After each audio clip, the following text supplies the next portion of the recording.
मुख्यमंत्री पुष्कर सिंह धामी ने हरिद्वार का दौरा किया। यहां उन्होंने राज्य अतिथि गृह डाम कोठी में अधिकारियों के साथ जल भराव के राहत कार्यों को लेकर समीक्षा बैठक की और सीएम ने कहा कि बैठक में निर्णय लिया गया है कि आपदाग्रस्त क्षेत्र में 3 महीने के बिजली के बिल माफ होंगे और सहकारी बैंकों के ऋण में भी लोगों को 3 महीने की राहत मिलेगी।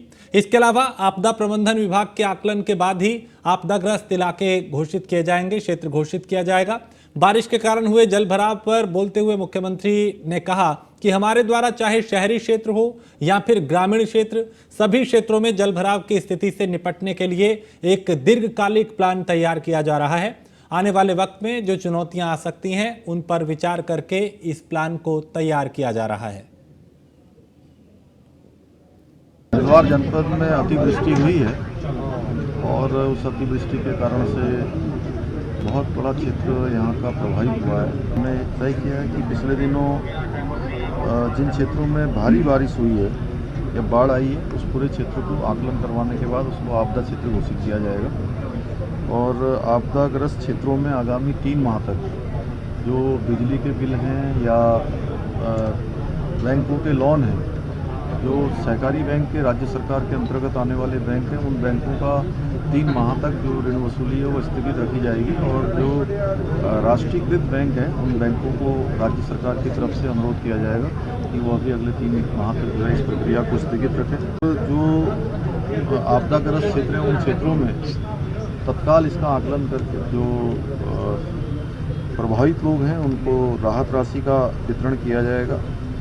साथ में जो पूरा क्षेत्र जिस प्रकार से आपदा एकदम बहुत ज़्यादा हुई है, जल भराव ज़्यादा हुआ है, उसके लिए एक बाढ़ प्रबंधन की विस्तृत योजना और दीर्घकालिक योजना पर काम किया जाएगा, जिसमें तटबंध से लेकर और जो भी ड्रेनेज का प्लान है वो सारा का सारा बनाया जाएगा। और भविष्य में ये जो नदियों का जल स्तर है वो लगातार बढ़ता जा रहा है। इससे पहले के समय में जो बरसात का पानी होता था वो तत्काल चैनलाइज होकर निकल जाता था। उसके चैनलाइजेशन के लिए जो भारत सरकार के और राज्य सरकार के स्तर पर काम किए जाने हैं उस पर भी काम किया जाएगा। और जो हमारे आपदाग्रस्त क्षेत्र हैं वहाँ पर स्थायी रूप से बाढ़ राहत के जो केंद्र हैं वह भी हम बनाएंगे और जहाँ पर जल भराव की स्थिति चाहे शहरी क्षेत्र है या ग्रामीण क्षेत्र की में ये स्थिति उत्पन्न हुई है वहाँ पर एक ड्रेनेज प्लान दूरगामी और निकट भविष्य में आने वाले समय में जिस प्रकार का निर्माण कार्य हुआ है उसको ध्यान में रखते हुए उसको बनाया जाएगा। जो हमारी सोलानी नदी है और इसके आसपास का जो बड़ा वाला क्षेत्र है, क्योंकि वो छोटे प्लान से उस पर काम नहीं चलने वाला है, उसके लिए एक विस्तृत प्लान की आवश्यकता है। उसके लिए हम भारत सरकार से और न्यूज़ वन इंडिया पर उत्तराखंड की सबसे बड़ी खबर, मुख्य सचिव एसएस संधू का कार्यकाल बढ़ाया गया है। 6 महीने के लिए उनका कार्यकाल बढ़ाया गया है। 31 जुलाई को रिटायर हो रहे थे मुख्य सचिव एसएस संधू। पीएमओ के सीधे हस्तक्षेप से उनका कार्यकाल बढ़ा है और मुख्य सचिव डॉक्टर एसएस संधू को केंद्र से 6 महीने के लिए सेवा विस्तार मिल गया है। प्रदेश में लंबे समय से इसे लेकर चर्चा चल रही थी और आखिरकार मुख्य सचिव को केंद्र की तरफ से सेवा विस्तार से जुड़ा आदेश जारी हो गया है। मुख्य सचिव इसी महीने 31 जुलाई को रिटायर हो रहे थे और पिछले लंबे समय से इस बात को लेकर चर्चा तेज थी कि उनको सेवा विस्तार दिया जा सकता है। हालांकि इस पर सस्पेंस बरकरार था और इन सभी आशंकाओं को विराम देते हुए आखिरकार केंद्र की तरफ से मुख्य सचिव को अगले 6 महीने के लिए सेवा विस्तार से जुड़ा आदेश जारी कर दिया गया है। मुख्य सचिव डॉक्टर एसएस संधू 1988 बैच के आईएएस अधिकारी हैं और इसी महीने 5 जुलाई को उन्होंने मुख्य सचिव के तौर पे अपना 2 साल का कार्यकाल पूरा किया है। राज्य में तमाम योजनाओं को लेकर मुख्य सचिव बेहद गंभीर दिखाई दिए हैं। तेज तर्रार अफसरों में उनकी गिनती की जाती है। उत्तराखंड सरकार दिसंबर के दूसरे सप्ताह में ग्लोबल इन्वेस्टर समिट आयोजित करने जा रही है। अधिकारियों का दल जो लखनऊ, अहमदाबाद और दिल्ली गया था वो लौट आया है। मुख्यमंत्री के सचिव व सचिव उद्योग विनेश शंकर पांडे ने न्यूज़ वन इंडिया से बात करते हुए तैयारियों और दौरे के बारे में विस्तार से बताया और उनके मुताबिक सभी तैयारियों का जायजा लिया जा रहा है और राज्य में एक शानदार आयोजन हो जिसमें सिर्फ एमओयू नहीं बल्कि योजनाओं की ग्राउंडिंग दिखे। यही मुख्यमंत्री जी का प्रयास है और इसी दिशा में काम किया जा रहा है। हमारी जो इन्वेस्टर समिट है ये माननीय मुख्यमंत्री जी का बड़ा ही स्पष्ट इसमें निर्देश है और उनकी अपेक्षा है कि ये बहुत ही अच्छे ढंग से होनी चाहिए और मुख्य उद्देश्य इसका ये है कि हम ज़्यादा से ज़्यादा इन्वेस्टर्स को अपनी देवभूमि में ले आएँ और जो भी उद्योग आएँ वो रोज़गार परक हों, जितने मैक्सिमम यहाँ के युवाओं को रोज़गार मिले, ये हमारी सर्वोच्च प्राथमिकता है। और मुख्यमंत्री जी के निर्देशानुसार चूँकि अभी हाल के दिनों में उत्तर प्रदेश में बहुत ही सफल आयोजन हुआ था इन्वेस्टर समिट का और गुजरात में वाइब्रेंट गुजरात आप सभी लोग जानते हैं कि काफ़ी फेमस रहा है और काफ़ी उपलब्धियां प्राप्त हुई हैं उसको। तो इन दोनों राज्यों में एक हायर डेलीगेशन गया था हमारे एसीएस आनंद वर्धन सर के नेतृत्व में और हम लोगों ने वहां जाकर वहां के जो संबंधित अधिकारी हैं उनसे विचार विमर्श किया, उनकी तैयारी कैसे हुई, उनका रोड मैप क्या था, कितने इन्वेस्टमेंट आए, किस तरह का वहाँ कार्य हुआ, इन सब चीज़ों का हम लोगों ने बड़ा विस्तृत अध्ययन किया। और निश्चित रूप से आप कहीं जब बाहर जाते हैं और अध्ययन करते हैं तो उसका लाभ मिलता है, कहीं अगर कमियां रही हैं तो उसको हम सुधार सकते हैं। तो इन सारे अनुभवों को आपस में शेयर किया गया है और उम्मीद करते हैं कि हम लोग भी अपने यहाँ इसका काफ़ी सफल आयोजन संपन्न कराएंगे। सर आगे क्या तैयारी है? देखिए इसमें मुख्य रूप से हम लोगों का जो प्रयास है वो यही है कि जब माननीय प्रधानमंत्री जी का यहाँ दिसंबर में जो हम लोगों की संभावित तिथि बन रही है सेकेंड वीक में, जब उनका यहाँ पर आगमन हो तो उस समय तक हम लोग काफ़ी कुछ ग्राउंडिंग करने की स्थिति में हों अपने इन्वेस्टमेंट की। इस सिलसिले में हम लोग देश के कुछ बड़े शहरों में मुख्य रूप से चाहे वो दिल्ली हो, मुंबई हो, बेंगलोर हो, चंडीगढ़ हो, इन सब सिटीज़ में हम लोग जाके अपने रोड शोज़ करेंगे जहाँ पर वहाँ के जो हमारे बड़े इन्वेस्टर्स हैं उनके साथ 1-to-1 बातचीत और ये बताएंगे हमारे स्टेट की यूएसपी है क्या, आप क्यों उत्तराखंड में इन्वेस्टमेंट करो। जैसे आप अच्छी तरह से जानते हैं कि उत्तराखंड में एक बहुत ही पीसफुल स्टेट है, लॉ एंड ऑर्डर का कोई इशू नहीं है, बेहतर एनवायरनमेंट है और जो 2 क्लस्टर्स हमारे बने, चाहे हरिद्वार में सिडकुल या रुद्रपुर में, तो आप देखिए इस देश की नहीं इंटरनेशनल भी कोई कंपनी ऐसी नहीं जिसके वहाँ पर कल कारखाने न खुले हों। ये सब चीज़ें हम अपने इन्वेस्टर्स को बताएंगे और ये भी बताएंगे कि मुख्यमंत्री जी ने ईज़ ऑफ डूइंग बिजनेस के क्षेत्र में अभी हाल में ही आपको पता है कि एक्सपोर्ट प्रिपेयर्डनेस में हमारी रैंकिंग में बहुत सुधार हुआ, हिमालयी राज्यों में हम सर्वोच्च स्थान पर आए हैं। ये सारी चीज़ें हम अपने इन्वेस्टर्स को बताएंगे। पॉलिसीज़ भी उनके काफ़ी फ्रेंडली बनाई गई हैं राज्य के हित को ध्यान में रखते हुए, तो इन सब चीज़ों। और मसूरी देहरादून विकास प्राधिकरण एक नया और बड़ा प्रयोग करने जा रहा है। तीर्थ नगरी ऋषिकेश में यूनिटी मॉल का निर्माण एमडीडीए करेगा। खास बात यह कि इस मॉल में अनेकता में एकता की झलक दिखेगी। दरअसल इस मॉल में अलग अलग राज्यों के उत्पाद मिलेंगे। वीसी एमडीडीए बंशीधर तिवारी ने बताया कि फॉरेस्ट विभाग की जमीन पर एमडीडीए इसका ट्रांसफर लेकर निर्माण करेगा और करीब 1000 करोड़ रुपए की मदद केंद्र सरकार से मिलेगी। इस निर्माण से तीर्थ नगरी में जहां देश दुनिया के लोग आते हैं उन्हें एक अच्छा शॉपिंग मॉल मिलेगा। देखिए यूनिटी मॉल की जो निर्माण है वो एमडीडीए के द्वारा किया जाएगा और एक ही छत के नीचे हमारे जो राज्य के उत्पाद हैं और जो भारत के अन्य राज्यों के जो मुख्य उत्पाद हैं वो सभी उसके नीचे मिलेंगे। जैसा कि आप नाम से ही देख रहे हैं, इसका नाम ही यूनिटी मॉल है और कहीं ना कहीं ये जो हमारी राष्ट्रीय जो हमारी विविधता है और इस विविधता में भी जो एक एकत्व है उसको ये रिप्रेजेंट करेगा माल। और हम लोगों ने लैंड भी आइडेंटिफाइड कर लिया है और उसकी डीपीआर और ड्राइंग डिजाइन बनाने की कार्रवाई कर रहे हैं। सर कब तक ये बनेगा और कितने बड़े में बनेगा, क्या प्रोजेक्ट है? इसको हम लोग शीघ्र ही बनाएंगे। जैसा कि मैंने बनाया, इसकी जो कंसल्टेंसी है उसके लिए हमने निकाला हुआ है टेंडर और कंसल्टेंसी फर्म का चयन करके हम लोग शीघ्र ही इसका डिजाइन और डीपीआर बनाने पर कार्य करेंगे। इसमें भारत सरकार से भी लगभग 1000 करोड़ की धनराशि हमें जो वित्तीय सहायता वो प्राप्त होगी और जो उसमें कमी आएगी उसमें हम लोग प्राधिकरण स्तर से उसको पूरा करेंगे। तो निश्चित रूप से पार्किंग की सुविधा है या एक ही छत के नीचे राज्य के और देश के विभिन्न जो महत्वपूर्ण। मणिपुर हिंसा पर सियासत तेज हो गई है। उत्तराखंड में कांग्रेस ने पूरे प्रदेश भर में केंद्र सरकार का पुतला दहन किया। देहरादून में महिला कांग्रेस और महानगर कांग्रेस की तरफ से संयुक्त प्रदर्शन किया गया। प्रदर्शनकारियों ने प्रधानमंत्री और केंद्रीय गृह मंत्री का पुतला फूंका। महानगर कांग्रेस कमेटी के अध्यक्ष डॉक्टर जसविंदर सिंह गोगी ने कहा कि मणिपुर हिंसा पर केंद्र सरकार ने कोई कार्रवाई नहीं की, सरकार की कथनी और करनी में अंतर है। वहीं बीजेपी के प्रदेश अध्यक्ष महेंद्र भट्ट ने भी इस घटना पर गहरा दुख व्यक्त किया। उन्होंने आरोपियों को मृत्यु दंड की सजा दिए जाने की मांग की। घटना बहुत ही दुखद घटना है। नारी सम्मान के प्रति हमारे दल का अपना एक अलग पक्ष है और जो भी संगठन राजनीतिक दल इस पीड़ा में आवाज़ उठा रहे, हम भी उनके साथ खड़े हैं।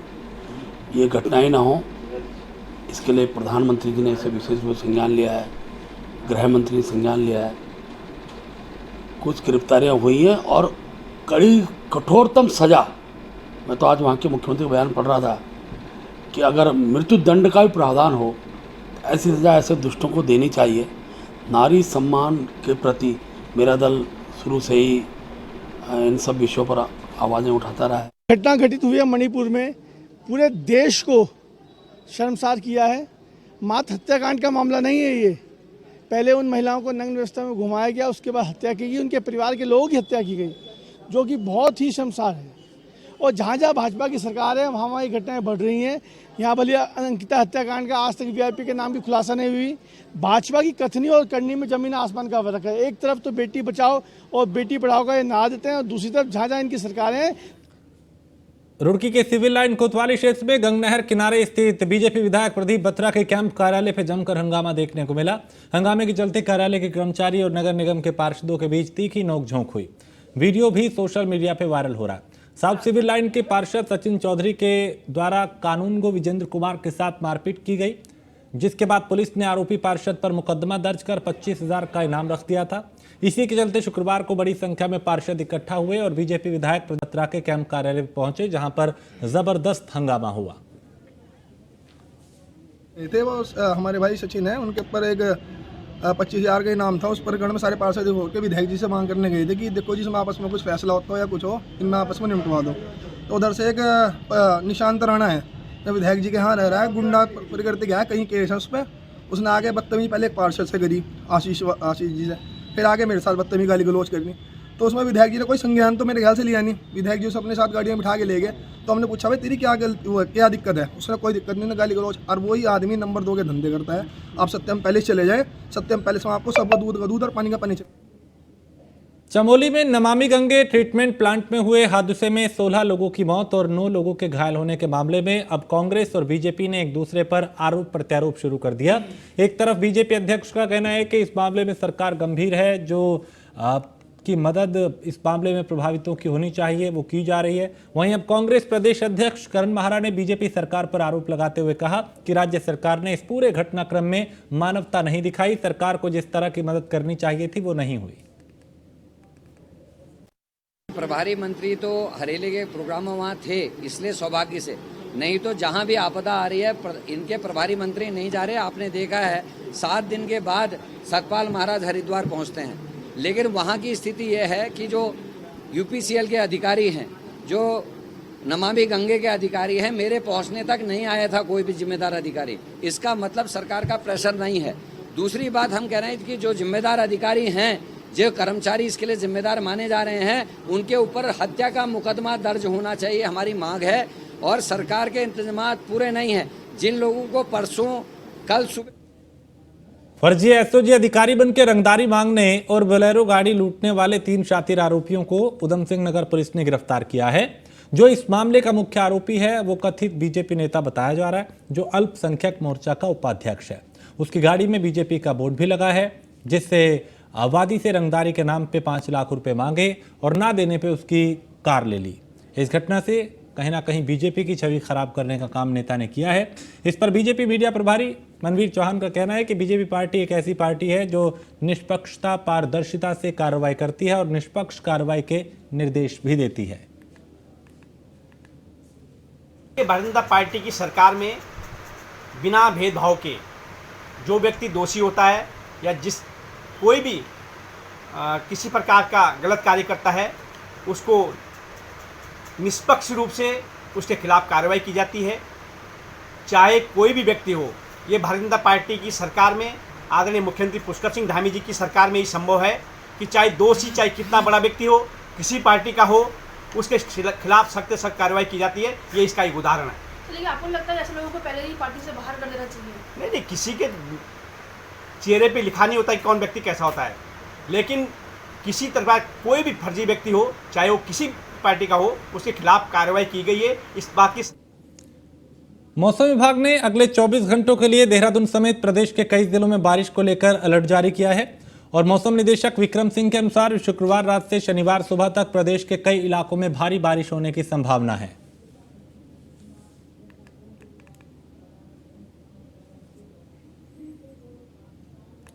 रानीखेत कर्णप्रयाग नेशनल हाईवे गैरसैंण के आगे काली माटी में पूरी तरह टूट गया और इस हाईवे पे कनेक्टिविटी बंद हो गई है। नेशनल हाईवे के दोनों तरफ वाहनों की लंबी कतार लग गई। एनएच जिस तरह क्षतिग्रस्त हुआ उसे देख के लग रहा है कि इसे बनाने में काफी समय लगेगा। वहीं नेशनल हाईवे टूटने से रानीखेत कर्णप्रयाग और रामनगर कर्णप्रयाग की आवाजाही बंद हो गई है। इसी मार्ग से कर्णप्रयाग होते हुए चौखुटिया और द्वाराहाट होकर रानीखेत पहुंचते हैं।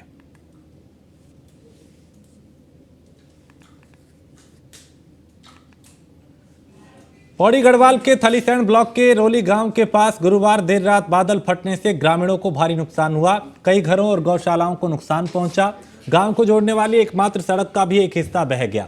ग्रामीणों ने इसकी सूचना प्रशासन को दी है। बादल फटने से पीठसैंण बूंगीधार मोटरमार्ग पे बगवाड़ी के निकट मोटर पुल के दोनों तरफ की दीवारें और पिलर क्षतिग्रस्त हो गई हैं। पुल पर वाहनों एवं पैदल आवाजाही के लिए इसे पूर्ण रूप से फिलहाल बंद कर दिया गया है ताकि किसी तरह का कोई हादसा ना हो।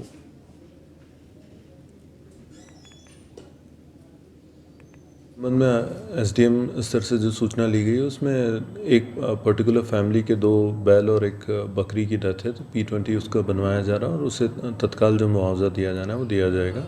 सिमिलरली एक रोड कनेक्टिविटी जो ब्रीच हुई है उसमें एक ब्रिज की स्थिति खतरनाक होने के कारण ट्रैफिक रुकवा दिया गया और ऑल्टरनेटिव रूट जो है वो अगले 2 घंटे में। वसंत विहार पुलिस ने थाना क्षेत्र के अंतर्गत संचालित हो रहे स्पा सेंटर और हुक्का बार में छापा मारा। इस दौरान स्पा सेंटर में गड़बड़ी मिलने पे उनके खिलाफ चालानी कार्रवाई कर जुर्माना वसूला गया। पुलिस ने सभी को 1 सप्ताह के भीतर व्यवस्था सुधारने के निर्देश दिए हैं। कार्रवाई के दौरान हुक्का बार बंद मिला। ये पुलिस की जो हम लोग लगातार कार्रवाई इसमें करते हैं कि जो स्पा सेंटर्स वगैरह जहाँ पर अनियमितताएं होती हैं इनकी लगातार चेकिंग की जा रही है। इसी क्रम में कल जो है थाना वसंत विहार क्षेत्रांतर्गत भी जो है वसंत विहार की टीम द्वारा स्पा सेंटर्स की चेकिंग की गई। जो नॉर्म्स हैं जैसे सीसीटीवी कैमरे और उनके रजिस्टर जो है कर्मचारियों का वेरिफिकेशन इत्यादि को लेकर के जानकारी प्राप्त की गई और जिनके द्वारा जो है नियमों का पालन नहीं किया जा रहा था उनके खिलाफ जो है चालान किए गए हैं। लगभग 28 चालान इसमें थाने द्वारा।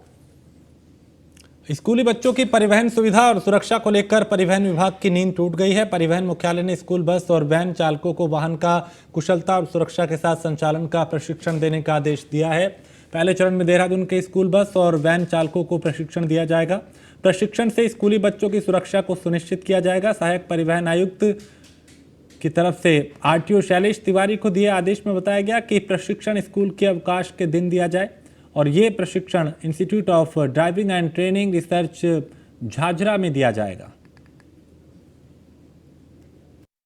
देखिए ऐसा है कि जो भी स्कूल में लगे हुए वाहन हैं, चाहे वो स्कूल के स्वामित्व वाले वाहन हैं या ऐसी स्कूल वैन्स जिनमें कि बच्चों को लेके जाया जाता है, उनको जो स्कूल परमिट दिया जाता है उसकी स्पेशल कंडीशंस होती है जिसके अंतर्गत सुप्रीम कोर्ट द्वारा दी गई गाइडलाइंस, साथ में सीबीएसई बोर्ड द्वारा जो एक नॉर्म्स डिसाइड किए गए हैं उनकी गाइडलाइंस को फॉलो कराया जाता है। अक्सर ये देखा गया है कि जो ड्राइवर्स हैं जो इन स्कूल वैन और बसेस को चला रहे हैं उनको इनका पूर्णतः ज्ञान नहीं होता है, तो हमारे द्वारा